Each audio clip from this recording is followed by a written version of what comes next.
तो चलिए स्वागत है दोस्तों। शुरू करते हैं एक और नई वीडियो। दोस्तों आज हम बात करेंगे उपसंयोजी बंध। देखिए ये टॉपिक है दोस्तों, बहुत ही इजी है।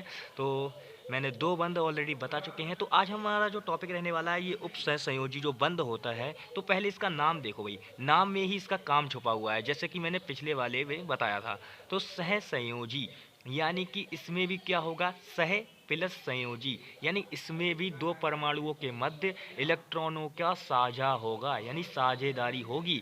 लेकिन लेकिन एक बात इसमें होती है, वो क्या कि इसमें कोई ना कोई इलेक्ट्रॉन अनपेयर्ड बचेगा, यानी अयुग्मित बचेगा, जिसको हम किसके माध्यम से दर्शाते हैं, इस एरो के माध्यम से दर्शाते हैं। इतनी बात आप समझ लो बस।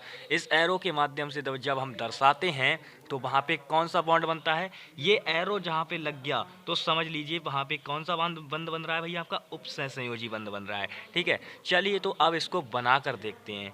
मैं लेता हूँ अमोनिया, अमोनिया लेता हूँ, अमोनिया।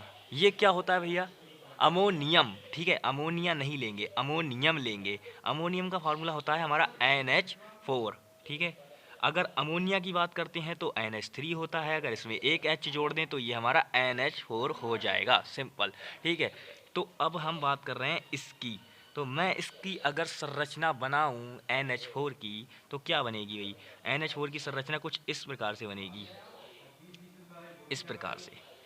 ठीक है, बेसिक स्ट्रक्चर इस प्रकार से होगा। वैसे इसकी संरचना टेट्राहाइड्रल होती है, तो उस बात पर भी हम देखेंगे भैया किस तरीके से टेट्राहाइड्रल होती है। ठीक है, तो सबसे पहले आप इस चीज़ को देखिएगा भाई, क्या है मैंने बताया, एक एच आपका यहाँ हो जाएगा, एक एच आपका यहाँ हो जाएगा, एक एच आपका यहाँ हो जाएगा और एक एच आपका यहाँ हो जाएगा। सिंपल। सबसे पहले नाइट्रोजन का इलेक्ट्रॉनिक विन्यास करो, करो जल्दी से। इसका इलेक्ट्रॉनिक विन्यास करोगे, देखिए नाइट्रोजन के जो इलेक्ट्रॉन हैं इसको मैं किस तरीके से दर्शाऊंगा, जैसे एक यहाँ, एक यहाँ, इसको मैं डॉट से दर्शाता हूँ। ठीक है, डॉट से। ये कितने हो गए, चार हो गए ना। एक और, एक और कहीं भी रख लो, कोई दिक्कत नहीं है। यहाँ पे रख देता हूँ पाँचवा। ठीक है, पाँच होते हैं, सात होता है इसका परमाणु क्रमांक, तो सात होता है। तो लास्ट में कितने हो गए, पाँच हो जाएंगे, सिंपल। और इसके वाले को मैं स्टार से दर्शाता हूँ, स्टार से, ताकि मिक्स ना हो। ठीक है, सिंपल। अब बताओ भाई, ये क्या, ये स्ट्रक्चर आप देख रहे हैं, इसको ध्यान से देखिएगा, बिल्कुल फोकस के साथ, क्योंकि फोकस के साथ नहीं देखोगे तो समझ में नहीं आएगा। ठीक है, अब देखो भाई, इसके पास पाँच हैं। अगर ये अपना अष्टक पूर्ण करना चाहे तो इसे कितने इलेक्ट्रॉनों की आवश्यकता होगी, ऑब्वियसली तीन इलेक्ट्रॉन्स की आवश्यकता होने वाली है इसको। अब इसको तीन की ज़रूरत है, तो ये क्या करेगा, इस वाले हाइड्रोजन को बोलेगा, बोलेगा भाई मुझे एक दे दे। इस वाले हाइड्रोजन से बोलेगा भाई मुझे तू एक दे दे। इस वाले भी उससे भी बोलेगा चाहे यहाँ पे ले लो, इस वाले से भी बोलेगा मुझे एक दे दे। अब इसने तीन तो ले लिए, तो हाइड्रोजन ने क्या किया, हाइड्रोजन से एक इलेक्ट्रॉन का साझा करके उसने क्या किया, अपना एक काम पूरा कर लिया, यानी नाइट्रोजन तो स्टेबल हो गया। लेकिन ये वाला हाइड्रोजन बेचारा मुंह फुला रहा है, ये वाला हाइड्रोजन रो रहा है, ये बोल रहा है भाई मेरे को भी, मुझे नहीं पता, मुझे भी शामिल करो, कैसे भी करो। तो देखिए यहाँ पर क्या होने वाला है, सिंपल ये होगा कांड। यहाँ पे देखिए, ये इलेक्ट्रॉन हाइड्रोजन का इसके यहाँ पे आ गया, यानी एक इलेक्ट्रॉन की साझेदारी हो रही है यहाँ पे, तो यहाँ पे सिंगल बॉन्ड बन गया। यहाँ पर भी एक एक इलेक्ट्रॉन की साझेदारी हो रही, तो यहाँ पे भी सिंगल बॉन्ड, यहाँ पे भी सिंगल बॉन्ड। ठीक है, लेकिन साझे के इलेक्ट्रॉन किस तरफ ज़्यादा रहेंगे, जिसकी विद्युत ऋणात्मकता ज़्यादा होगी, ऑब्वियसली ये बात आप ध्यान रखना भैया। तो जिसकी विद्युत ऋणात्मकता ज़्यादा होगी उधर इलेक्ट्रॉन रहने वाले हैं।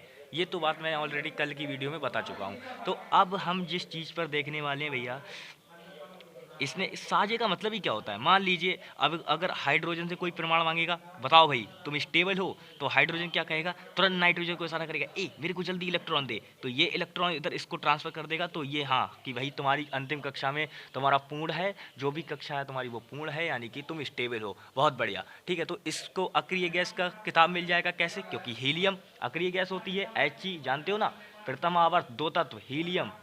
ठीक है, उसका परमाणु क्रमांक कितना होता है, दो होता है, तो वो स्टेबल होता है। तो ये हीलियम की शरीकत लेना चाहता है, हीलियम की तरह दिखाना चाहता है, हीलियम को बोलता है देख बेटे मेरे पास भी दो हो गए, अब मैं भी स्टेबल हो गया, सिंपल। ऐसा करना चाहता है ये, हीलियम के साथ बस हीलियम की बराबरी करना चाहता है और कुछ नहीं। ठीक है, इसीलिए ये करता है, कोशिश इसकी यही रहती है कि ये एक इलेक्ट्रॉन को ग्रहण करे, ये एक इलेक्ट्रॉन को ग्रहण करेगा, जहाँ भी करेगा बस ग्रहण करेगा, त्यागेगा नहीं कभी।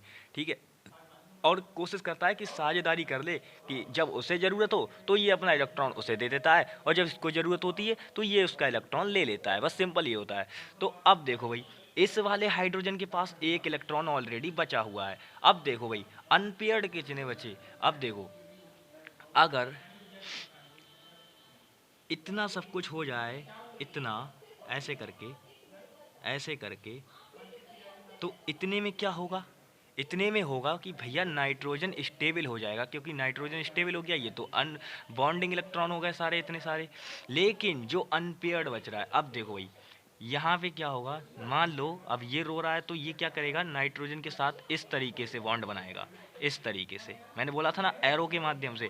अब ये एरो का मतलब ये है यहाँ पर सीधे सीधे कि ये वाला इलेक्ट्रॉन, समझ रहे हो ना, ये हाइड्रोजन है। अब मान लो अभी इसको ज़रूरत है एक इलेक्ट्रॉन की, लेकिन यार नाइट्रोजन ऑलरेडी स्टेबल हो चुका है, उसके 8 पूरे हो चुके हैं, तो वो वही तुम्हें इलेक्ट्रॉन क्यों देगा। तो नाइट्रोजन थोड़ा समझदार प्रकृति का बंदा है, तो ये क्या कहता है, ये कहता है भाई कोई बात नहीं, ऐसा करो कि तुम अपना ये वाला जो इलेक्ट्रॉन है ये हमें दे दो, इससे हम, लेकिन तुम इसे रखो अपने ही पास। ऐसा नहीं है, ये मतलब पूरी तरीके से नहीं लेता, इसको बस भरोसा दे देता है कि तुम इसे रखो अपने पास ही, लेकिन जब भी तुम अपने आप को स्टेबल मानो। वो कैसे, कि इस प्रकार से अपने आप को स्टेबल मानो कि जब भी तुम्हें इलेक्ट्रॉन की ज़रूरत हो हम इलेक्ट्रॉन दे देंगे, और हमें अभी तुम्हारी की ज़रूरत नहीं है, लेकिन फिर भी हम क्या करते हैं, तुम्हारे को रख लेते हैं। तो ये ना चाहते हुए भी इसके 8 के बेचारे के क्या हो जाते हैं, 2 8 1 हो जाएगा इसका इलेक्ट्रॉनिक विन्यास। तो ये वाला जो इलेक्ट्रॉन है, इसकी ज़रूरत पड़ने पर ही, जब इसकी ज़रूरत होती है तभी नाइट्रोजन लेगा, वरना नहीं लेगा इसको। ठीक है, तो ये एक बॉन्ड के वे माध्यम से जुड़ा होता है, जिसे उपसहसंयोजी बॉन्ड हम कहते हैं। ठीक है, तो ये इस तरीके से बनेगा, समझ गए। उपसहसंयोजी बंध बस इतना ही है, इससे ज़्यादा और कुछ नहीं। ठीक है, इसी प्रकार से बनता है, सिंपल। अब नेक्स्ट चीज़, हाइड्रोजन बॉन्ड।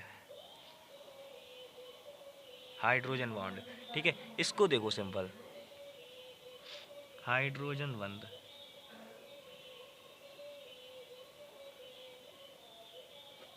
देखिए वैसे तो इसकी थ्योरी काफ़ी अच्छी खासी है, इसको याद करने के लिए आप चाहें तो रट्टा मार वाली थ्योरी भी कितनी भी रट सकते हैं, कोई दिक्कत नहीं है। लेकिन रटना नहीं है तो इसको आप पता कर लें किस प्रकार से। सबसे पहली बात इसमें क्या होगी, इसमें हाइड्रोजन का होना आवश्यक है, हाइड्रोजन का होना आवश्यक है।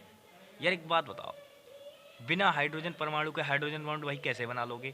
लेकिन एक शर्त और है, एक शर्त और है। वो शर्त क्या है, सिंपल, वो शर्त सिंपल ये है भैया कि हाइड्रोजन बॉन्ड सिर्फ 3 ही तत्वों के साथ बनता है।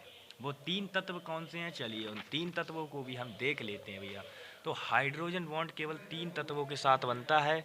वो 3 तत्व हमारे हैं एफ, ओ और एन। अब इन तत्वों को तो बहुत अच्छे तरीके से जानते हो, ये आपका फ्लोरीन है, ये आपका ऑक्सीजन है, और ये आपका नाइट्रोजन है। ठीक है, तो इससे क्या बनेगा, HF। ठीक है, जो कि क्या होता है, हमारा मरकरी होता है। ठीक है, ये है हमारा ऑक्सीजन यानी H2O। ठीक है, ये होगा नाइट्रोजन यानी NH3 अमोनिया। तो ये सब में क्या है, हाइड्रोजन बॉन्ड भी होता है कहीं ना कहीं, समझ रहे हो। लेकिन एक बात ध्यान रखना, आप बोलोगे सर आपने ये तो कह दिया कि इनमें हाइड्रोजन बॉन्ड है, लेकिन कहीं ना कहीं इसमें आयनिक बॉन्ड भी बन रहा है, कहीं ना कहीं इसमें सहसंयोजी बॉन्ड भी बन रहा है। तो ये क्या प्रॉब्लम है, इसको हम कैसे देखें। जैसे NH3 में सहसंयोजी बॉन्ड बन रहा है, इसमें आप बोलोगे कि सर इसमें आपका क्या कर रहे हैं कि इसमें देखिए 8 यानी कि 6 6, इसमें देखिए क्या हो रहा है, इसमें भी साझेदारी हो रही है एक एक इलेक्ट्रॉन की, तो इसमें भी भैया आपका सहसंयोजी बॉन्ड बन रहा है। इसमें H प्लस का F माइनस का, यानी कि इसमें तो आयनिक बॉन्ड बन रहा है।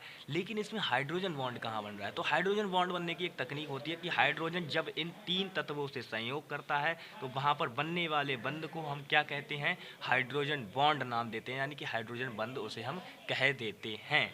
ठीक है, समझ गए हाइड्रोजन बॉन्ड क्या होता है। और मैं एक बात और बता रहा हूँ, वो उसको नोट करके रख लीजिएगा दिमाग में कि देखिए ये तो मैंने बता दिया तत्व, लेकिन एक बात ध्यान रखना, गैसों के मध्य, गैसों के परमाणुओं के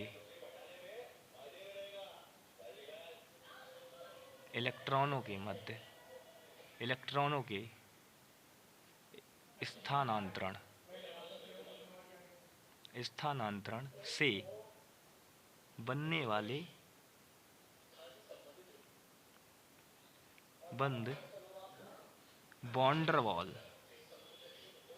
वॉन्डरवॉल